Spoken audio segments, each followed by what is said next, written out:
E mais um incrível episódio de Loki nos é entregue. E agora a gente se aprofunda ainda mais nas variantes daquele que permanece. A gente está falando aí de Kang, o Conquistador. E agora a gente vai mais ao fundo no passado e buscar um pouco mais de referências desse personagem que anuncia a grande guerra multiversal que vai culminar os filmes dessa nova fase da Marvel. Bom, gente, vou falar para vocês, Loki tá impressionando porque ele tá pegando os caquinhos desses caminhos que estão deixando para que a Marvel tá deixando para trás, desse percurso meio macambuzo que eles começaram, e agora em Loki a gente começa a dar estrutura para aquilo que muito provavelmente esses caquinhos que ficaram pelo caminho se recomponham lá na frente num grande evento que a gente já sabe qual vai ser. Bom, se você está chegando aqui agora, seja mais do que bem-vindo. Meu nome é Alex Fury e esse aqui é o canal Como é Bom Ser Nerd. Aqui a gente fala de quadrinhos, fala de série, fala de cinema, fala de tudo que a gente gosta dentro desse universo fantástico dos quadrinhos para as telas. Se você ainda não é um inscrito, aproveite, deixa aqui embaixo a sua inscrição no canal, dá um clique no sininho para ativar as notificações e receber os avisos sempre que houver vídeos novos por aqui. Visite as nossas redes sociais, por lá o assunto sempre começa antes. E claro, compartilhe o vídeo com seus amigos, deixe aqui embaixo o seu like, principalmente o seu comentário, porque agora a gente vai entrar na terceira parte desta série incrível que traz uma Marvel que a gente estava querendo, clamando para que viesse à tona, e agora em Loki a gente tem isso. E esse episódio, ele nasce já com referências da primeira temporada, né? Trazendo aí um pouco das motivações da Ravonna Renslayer, da juíza Ravonna Renslayer, responsável inclusive por manter a TVA em ordem. Aliás, ordem é o que menos está acontecendo na TVA dentro dos padrões que ela tinha antes, né? A gente tem lá no início o Ouroboros tentando colocar a casa em ordem e o tear temporal ganhando dimensão, e muito provavelmente aquilo não vai ser necessário, porque ele é sustentado por um aparelho que não está dando conta de manter as variantes que estão saindo dali depois das rupturas que isso daí teve. E eles não sabem o que fazer, a única coisa que eles precisam é de uma aura temporal do criador de tudo aquilo. E o último que era o criador de tudo isso era aquele que permanece, que foi morto aí pela Sylvie lá no fim do tempo, naquele castelo onde ele ficava entre os caminhos dessa linha temporal sagrada. E agora, como ele foi morto, eles precisam de uma variante do Kang. E como eles vão conseguir isso? E é justamente o que faz motivar esse episódio. Quem está atrás justamente dessa variante antes de todos eles da TVA é a Ravonna Renslayer, que ela aporta em Chicago, lá em 1800 e bolinha, para começar este plano de reconfigurar a TVA aos moldes que ela espera que no futuro venha a acontecer. E o que ela precisa? Iniciar tudo isso. E ela tem consigo um envelope, onde ela vai entregar esse envelope para aquele que no futuro vai ser o Kang. E quem dá os caminhos para ela ao longo disso daí é a Senhora Minutos. Não sei se vocês se recordam dela, mas é aquela inteligência artificial que acompanha o Kang desde sempre, e é uma criação dele, inclusive. E é ela que está ali, dentro desse contexto, totalmente fora da realidade dela, para poder guiar as mãos da Ravonna Renslayer, que encontra justamente a casa onde o Kang, quando garoto, vivia. E ela deixa esse envelope. E pasmem, quando ele abre esse envelope, obviamente, depois dela questionar o porquê dela estar ali com a Senhora Minutos, ele abre esse envelope e dentro tem um dos manuais do Ouroboros de toda a AVT. E assim a história começa, né? O Loki, inclusive, junto com o Mobius, vão seguindo o caminho do TemPad que foi deixado aí pela Ravonna, nos caminhos que ela fez, para descobrir onde ela está, porque eles precisam reaver, precisam estar de volta com a Ravonna Renslayer para conseguir informações, para poder interrogá-la e tudo mais, e eles precisam seguir o seu traço, né, o seu caminho. E eles vão até onde ela foi, só que eles não sabem exatamente como o que ela fez. E para isso, a gente avança no tempo de 1800 e tanto para 1893, também em Chicago. E pasmem, a gente chega num período onde as grandes maravilhas tecnológicas vão estar sendo apontadas ali. E nesse período, essa feira de Chicago, essa famosa feira de Chicago, era justamente o local onde essas maravilhas tecnológicas eram apresentadas, né? Aliás, nesse trecho é apontado que eles estão numa linha do tempo não sagrada, é uma linha do tempo ramificada, uma branched timeline, né? E é engraçado essa cena que eles estão... Eu gosto muito dos diálogos entre o Loki e o Mobius. Eles ficaram muito parceiros, né? O Loki é sempre muito sincero. Tem uma hora que eles param na frente de um totem, né? De um local onde tem uma adoração nórdica e tudo mais. Tem lá 3 totens, né? Um dele, do Odin, outro do Thor e o outro personagem eu não me recordo agora, mas que ainda também não apareceu nos filmes da Marvel, mas também faz parte desse universo fantástico aí dos quadrinhos.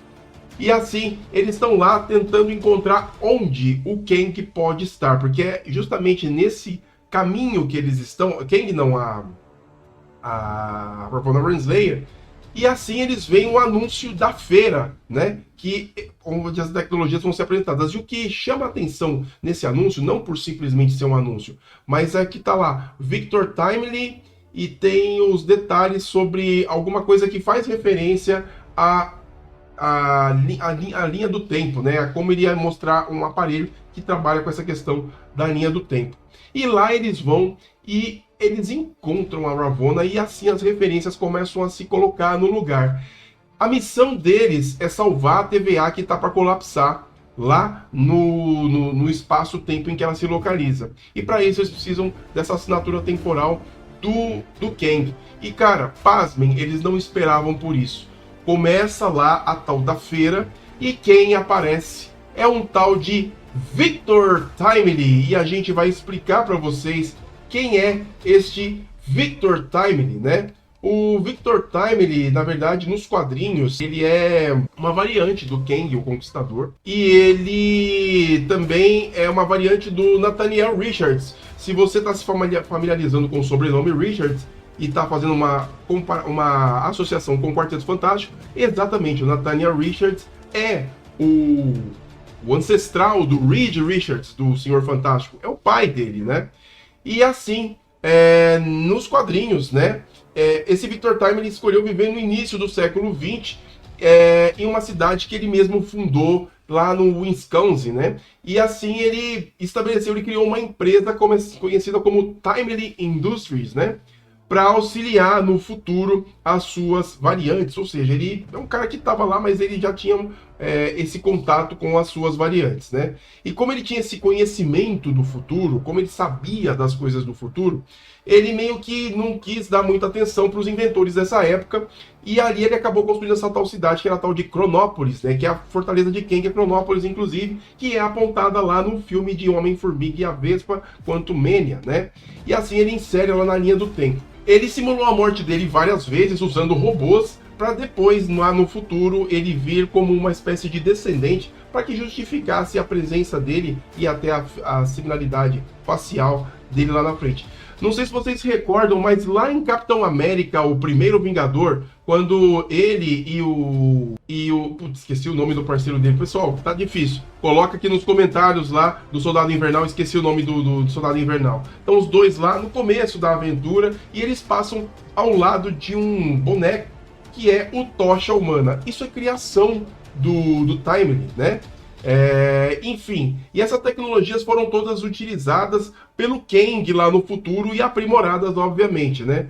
E como esse seu conhecimento no papel da linha do tempo principal era importante, ele se torna crucial para a existência do Kang, né? E isso acaba influenciando nos eventos do século XX e futuramente as lutas que o vilão vai ter com os futuros heróis da Marvel, né? Então ele acaba se tornando, o Victor Timely, uma espécie de paradoxo. É o cara que tá ali no meio do caminho, sabe de tudo, mas ele fica ali no entre vai e volta dessas duas pontas dos caminhos do tempo, né? Então ele é um cara extremamente fundamental, né? Cheio de complexidades e tudo mais.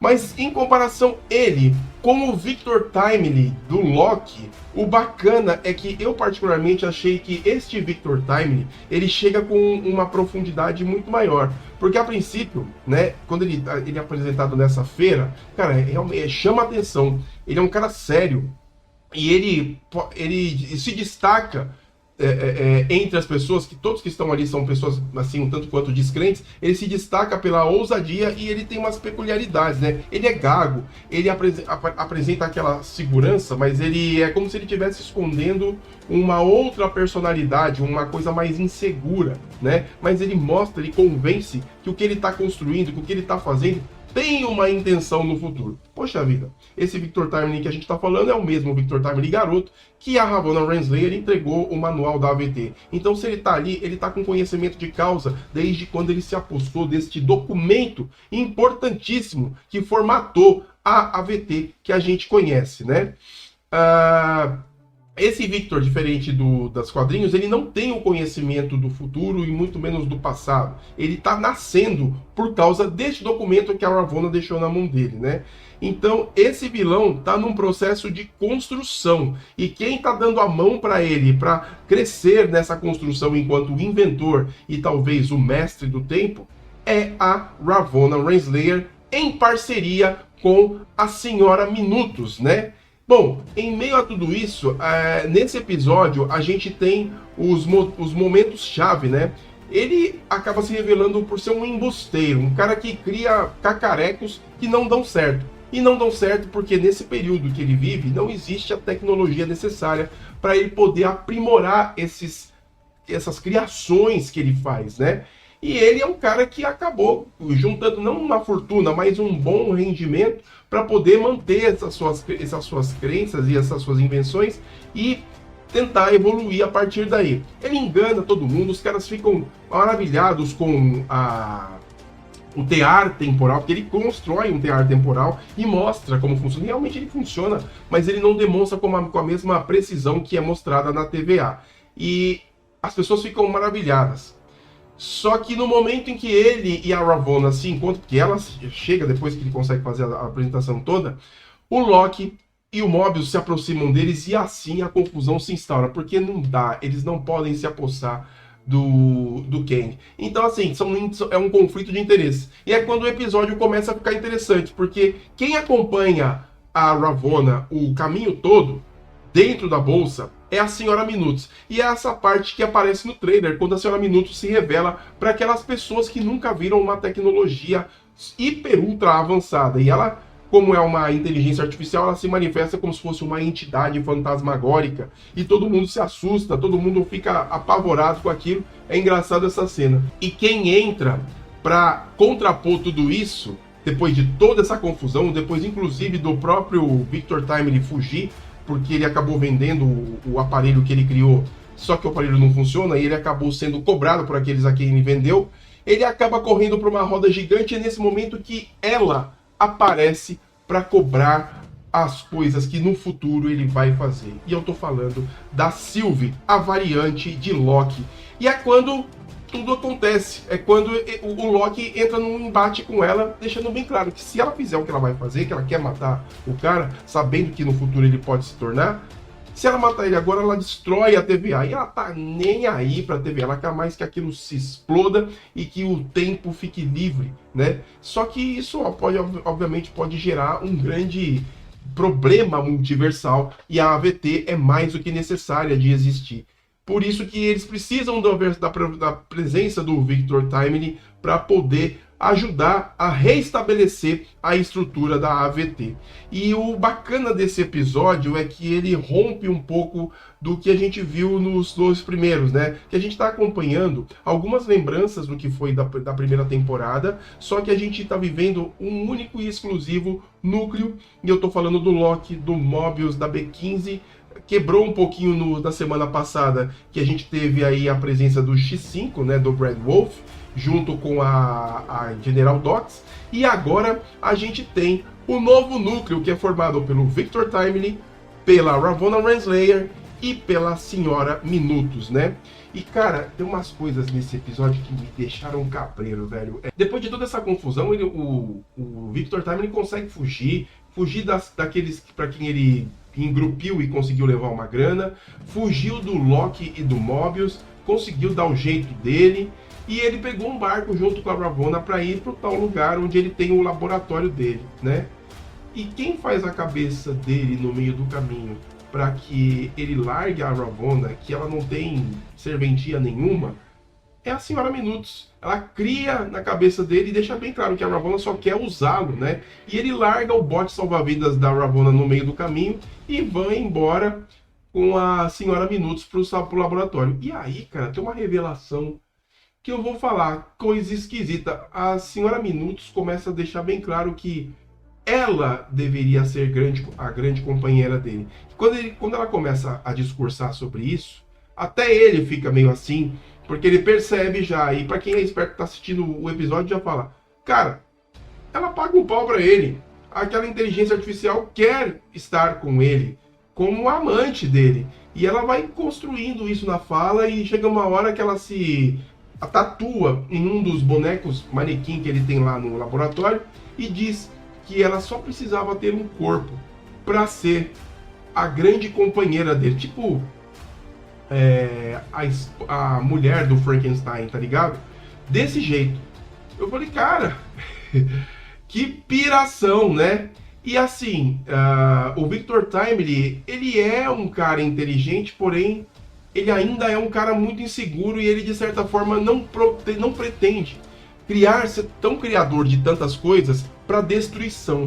Ele quer evolução. A gente percebe que não existe ainda essa megalomania, essa vontade de ser um deus entre os deuses, né, como ele é apresentado lá em Quantumania. E esse Victor Timely é colocado à prova no momento em que a Sylvie aparece ali e todos os outros também, né? Ela vai matá-lo, ela vai dar cabo dele. Inclusive, não só ela aparece, mas a Ravonna, depois de remar muitas horas, ela consegue chegar lá no local onde eles estão e assim começa uma grande confusão. Inclusive, o Victor Timely construiu um aparelho que a Ravonna pega na hora, parece uma arma mesmo, só que é uma versão mais ancestral dos bastões de deletar as pessoas do tempo, né, que eles usam na TVA. Só que é uma versão mais grande, né, mais bruta. E cara, essa confusão toda só deixa claro uma coisa. Todo mundo tem medo do que vai acontecer no futuro, só que esse futuro pode ser reescrito, dependendo da forma como ele cair nas mãos daqueles que têm interesse em controlá-lo. Então assim, esse Victor Timely que tá ali, que quase morre nas mãos da Ravonna Renslayer, só não morre porque a Sylvie chega lá. A Sylvie, que quase o mata, também é convencida por ele próprio, que se apresenta como alguém que apenas quer uma evolução tecnológica e não destruir as coisas. E assim ela percebe que ela ia cometer um erro, talvez até uma ruptura muito maior, se ela o matasse. E ela acaba deixando que o Loki, o Mobius, levem o Victor Timely de volta, entre aspas, né, para a AVT no momento em que eles abrem a porta de transição. E ela fica para trás, e a Sylvie acaba ficando para trás, para poder cobrar da Ravonna Renslayer tudo que ela fez de ruim enquanto esteve na AVT. Só que assim, a vontade que a Sylvie tem é de matar a Ravonna.